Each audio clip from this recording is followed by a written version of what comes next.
My next guest is here for her first visit on this show. She is probably one of the most intense, outspoken, perhaps one of the most intellectual voices in America today. Her books, The Fountainhead, which was made into a motion picture, and Atlas Shrugged, have sold millions of copies. And some people say that her Objectivist newsletter is one of the more vital publications in the world today. This is her new book called Capitalism, The Unknown Ideal. I think you will find her most unusual and most controversial. Would you welcome, please, Miss Айн Рэнд.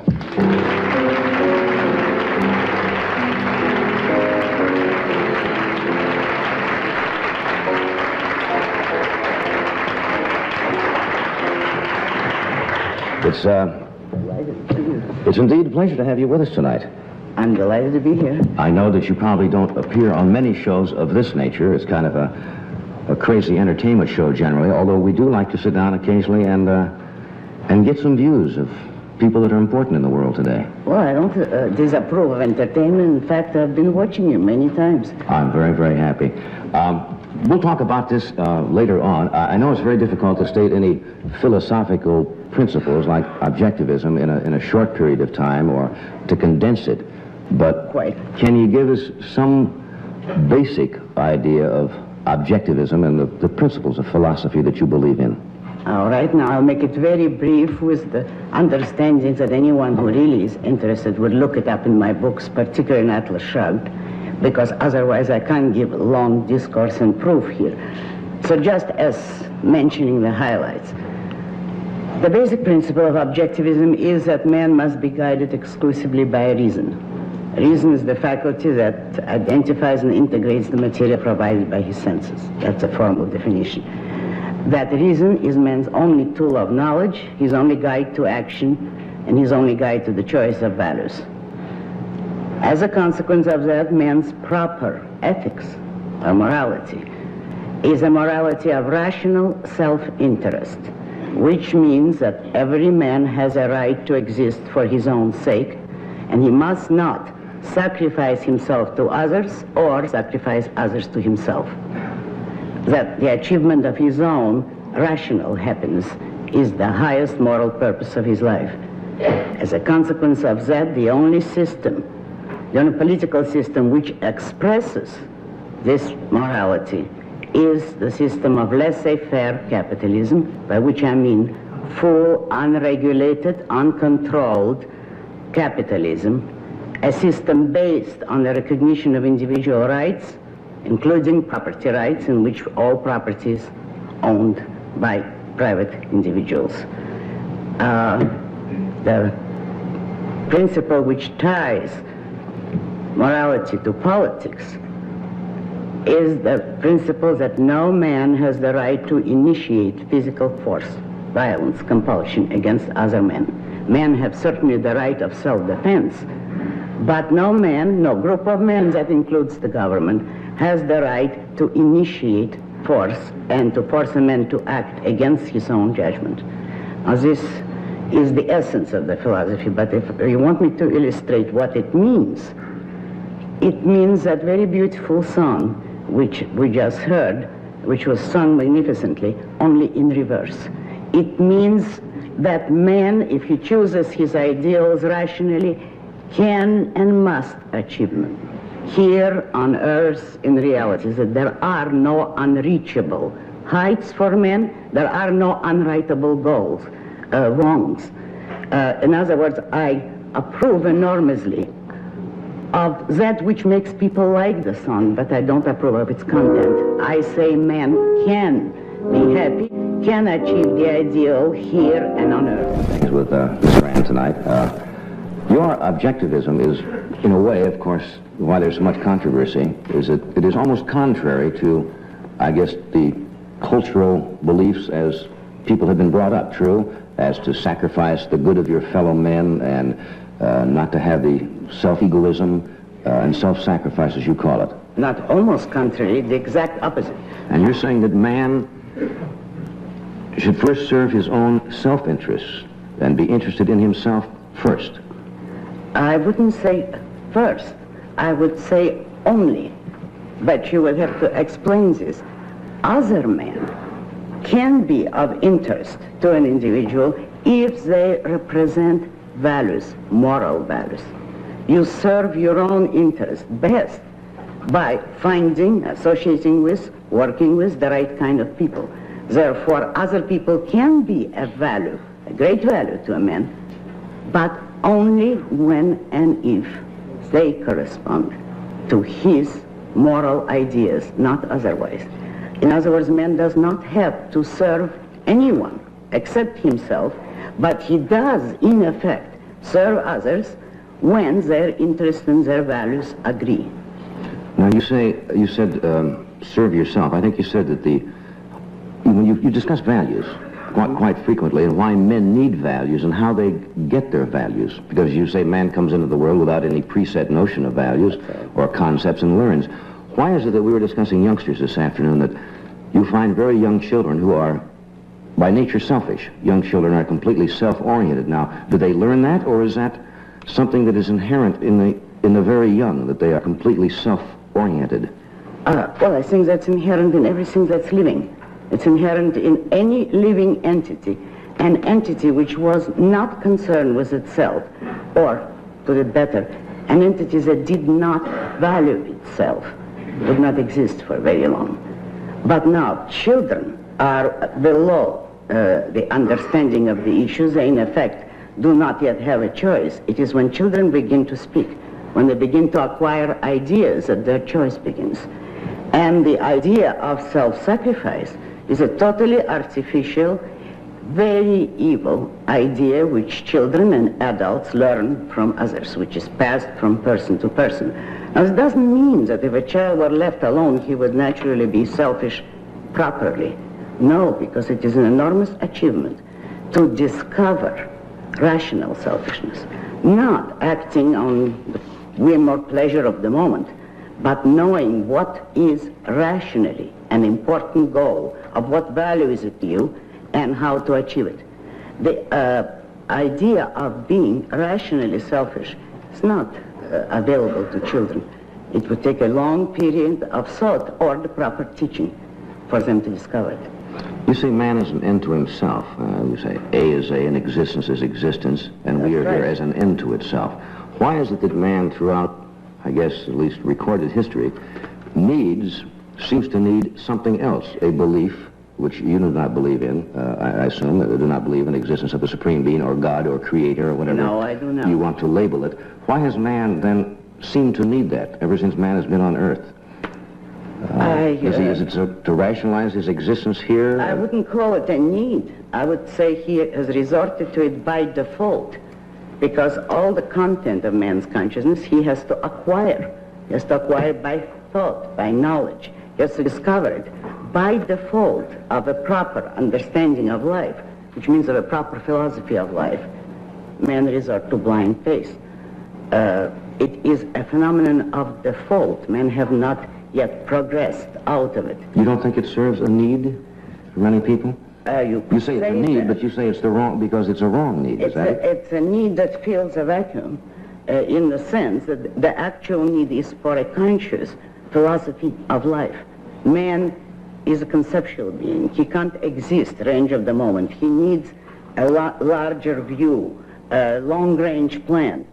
By default of proper rational principles, he falls on religion, because that is all that is offered to him. So that I regard religion as the infancy of mankind. It is the pre-philosophical stage, and a great many people are still in their infancy. You have many lectures at the colleges. Oh, yes. What is it, do you find the feeling, that type of a feeling, away from religion per se, and more in your, as you say, completely rational reasoning, without faith? I've never attempted to take a poll of those issues, but I just wonder what they asked you and what they discussed with you. Oh, yes. Here's what I find, that young people, particularly in colleges, are enormously anxious to find rational answers. This is not to say that they will all necessarily always be rational, but they need the quest for understanding, for an integrated, consistent view of life is there enormously and tragically. If you begin to speak to them about faith or religion or any form of mysticism, most of them will not listen with great interest. When you talk about morality and setting a sense of values, does each individual set his own standard of morality? Because one person's morality affects those around him, does it not? No. It does not? It affects it all right. No, but to say that each person sets his own standard would simply mean subjectivism. No, what sets the standards is the science of ethics. That is a branch of philosophy. Its particular task is to define moral standards. Then it is up to each individual to decide what he agrees with, which standards he considers right, if he thinks, which standards he considers rational. Now, an individual may discover a new set of standards, but it is not subjective. It is not just up to him. If he discovers such a subjective code, this is not really morality. This is not ethics. That's just what we call whim worship. You think it's immoral, if that's the right word, for somebody who is not productive or to not produce to capacity? No, I wouldn't say that. Well, suppose somebody doesn't want to, say, work. Maybe his self-interest is served by not producing or working to capacity. Oh, wait a moment. Now, if you're asking me, should every man be productive? Yes. And that is not... To the limits of his ability. Yes, but it doesn't mean that he should work himself to death. But he may have other interests in his life, too. But as his primary goal, if you mean should every man's first value, top goal, should it be productive work on any level of ability? I would say yes, certainly. And if a man does not want to be productive, he is immoral. Do you think the word you used was an emotional parasite? If he places other people above his own productive career, his own creative mind, then he's an emotional parasite. Do you emotionally get attached to people, friendships, close friendships? Oh, yes. But you don't place their interests above what you do?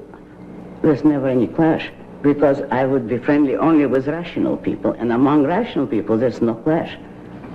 We'll be right back.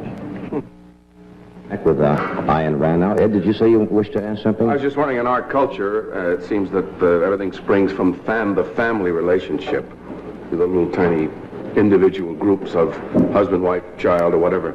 How does that grouping fit in with your philosophy? In other words, how do you share? Optionally. Optionally. I don't think that the family is the necessary unit of society, but I think it's precisely independent individuals that would make the best husbands and wives if they share the same values, the same interests. They would form the proper kind of unions. It would be the lasting unions. But I would never maintain that a family is an obligation on the individual. If a man cares to marry, that is fine, or a woman. If not, it's fine also, provided they have rational reasons for their... What are the greatest hang-ups you find that young people have today? I suppose guilt, anxiety would be... There's a fly buzzing around here. Maybe it's protesting. Protest? You find a lot of anxieties? That's a word that is used very often by psychotherapists today, anxiety, yes, fears, guilts. It's above all confusion, and consequently, and very often unearned guilt. Some of it is earned, all right, if people consciously do what they know to be wrong, but the more tragic thing is unearned guilt. Young people and older ones too, who accept guilt because of the wrong moral standard, who are really not guilty, but are made to feel guilty by today's culture. Who sets the moral standards? People say the churches should set the moral standards, the parents should set the moral standards. The philosophers. The philosophers set them. Properly. Now you say who should? Historically, yes, the church has set them for much too long and with disastrous consequences. But if you ask me who should, philosophers. And are they? Not as they stand today, no. No, as they would be. But not all philosophers have the same judgments, do they? No. And therefore, what is the arbitrary reason? Well, it has to come down to the individual again. Each individual has to decide what he concludes is right. But then, how will determine who is objectively right? The one who can prove his case. the one who can prove the kind of code of morality he advocates without any contradictions. I read an article of yours recently. Someone sent it to me about, you were talking about the draft, freedom, and the war, and etc. About that a country should not require or has no right to require of an individual, I may be not having the context quite right, to serve in a... You said it a while ago that if a country is attacked, people defend and will fight. But you didn't think it was right for a country to demand of its citizens a conscripted army was not a good idea. No, it is a very immoral idea. It is unconstitutional. Thank you. Can we explore that a wee bit now? We got a few boos there, which is to be expected. Anytime anybody has any views that don't go according to the norm, you're going to have some antagonism, but that's why we want to talk about these things. Oh, my views will probably be the norm of the future, but not right now. You say conscripted army, an army by conscription that's drafted, is usually not an effective army, that military authorities have repeatedly testified that it is not an effective army, that a volunteer army, an army of men who know what they're fighting for, speaking in practical terms, is much more effective, much better army. But first, the moral issue underlying it. I say that no single individual has the right to demand the life of another individual. Each man is the owner of his own life. That is the meaning of the idea that a man has the right to life, to his own life, not anybody else's. Well, if no single individual has the right to your life or mine, 10 million of them or 2 billion do not acquire that right by ganging up on one man. No man has the right to demand the life of another, therefore neither has a group, nor a nation, or nor a country. Men do not have the right to the life of another human being. Now, of course, your opponents will say that you're born in a country and in freedom, and people are trying to take over the world, and if we do not stand fast now and protect our freedoms, we may be lost. What is your answer to that? That this is a contradiction, because what it amounts to is saying, since people are trying to take away your freedom, give it up yourself. That is the sole meaning of this kind of argument. You do not descend to your enemy's level in order to defend yourself, morally speaking. Practically speaking, of course, it doesn't work. Well, war, first of all, is terribly stupid. You are not saying, of course, that if this country was not attacked, the people would fight.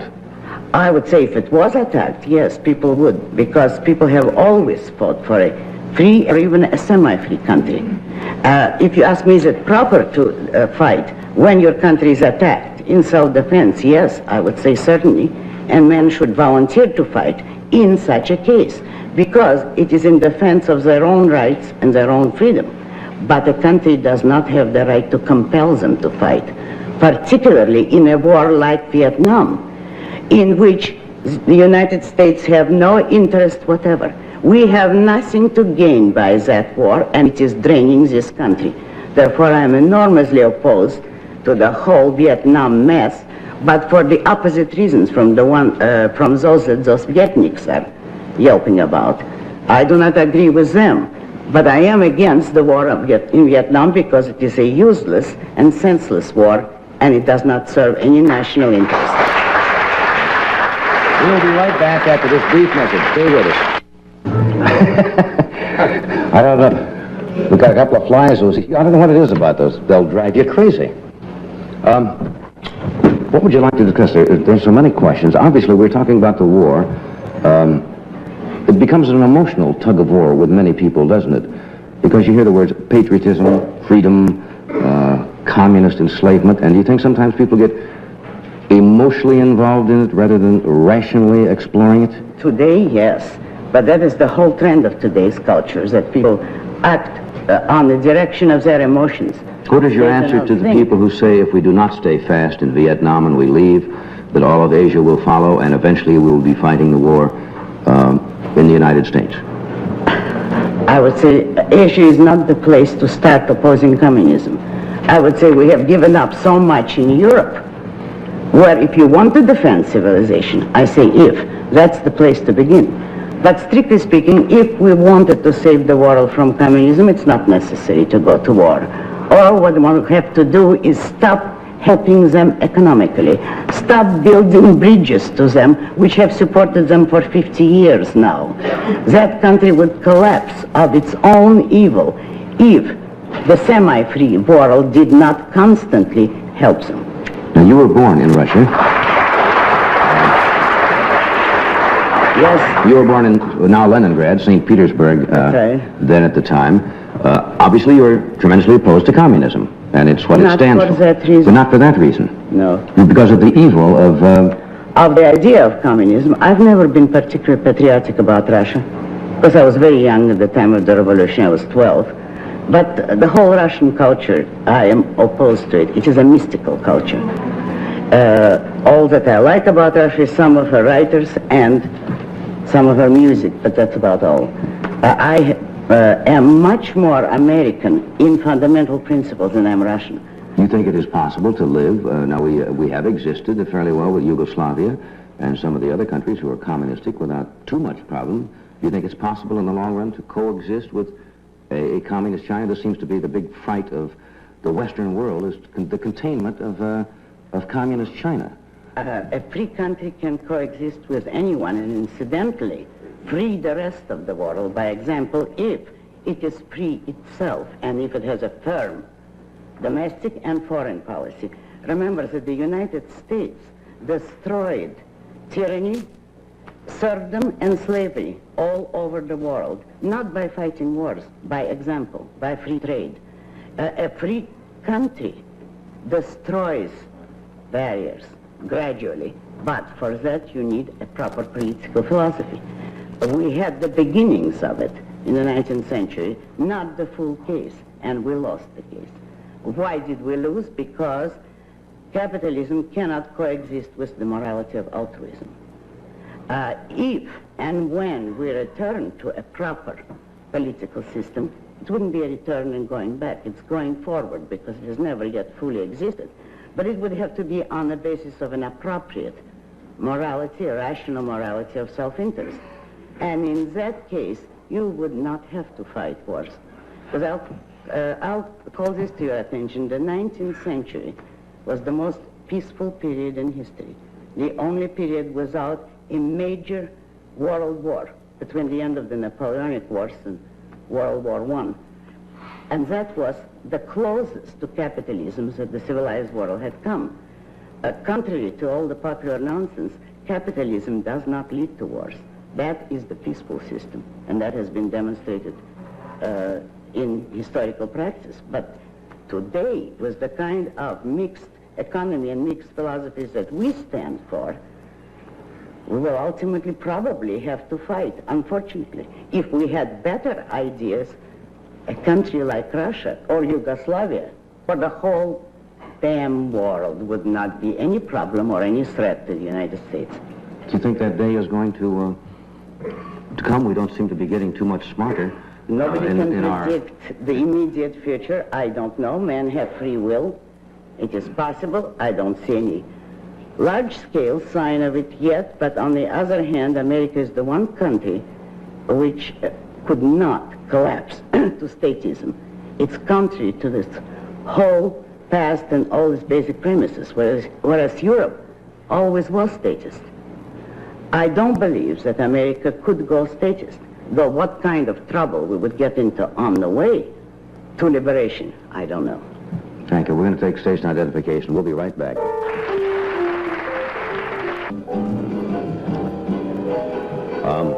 We've been talking the past half hour with Айн Рэнд, and Buster Crabbe, who was scheduled to be on tonight, will be with us next week.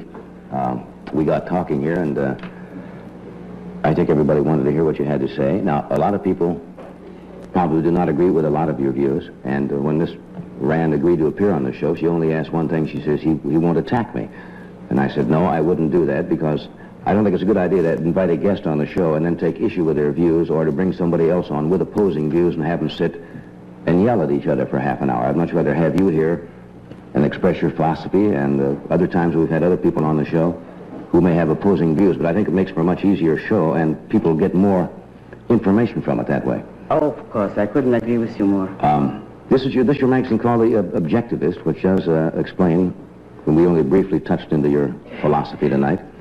If anyone wants full proof or greater discussion, this is where they will find it, in the magazine of which I am co-editor with Nathaniel Brandon, The Objectivist. Why is it that people, we talked about, you said you were an atheist, and why does that word bring up such violent reaction from people? I think mainly by surprise. You say, I'm an atheist and I don't believe in a creator, and they're not quite willing to... I've never found many people who did believe in God, but the idea of declaring yourself to be an atheist frightens them. Really, that's going on record, huh? That's my impression of people. That always reminds... Also, I must say, I don't associate with religious people. Not too much. Really? Well, not intimately, therefore I would not know what... Do you find some religious people who are intellectual? Oh, yes. Oh, yes. It's perfectly compatible to be intellectual and still believe in supreme being, isn't it? Perfectly compatible? No. It's not Some perfectly people compatible. combine it. All right. Айн, thank you so much for being with us tonight. Thank you. We'll see you on Monday.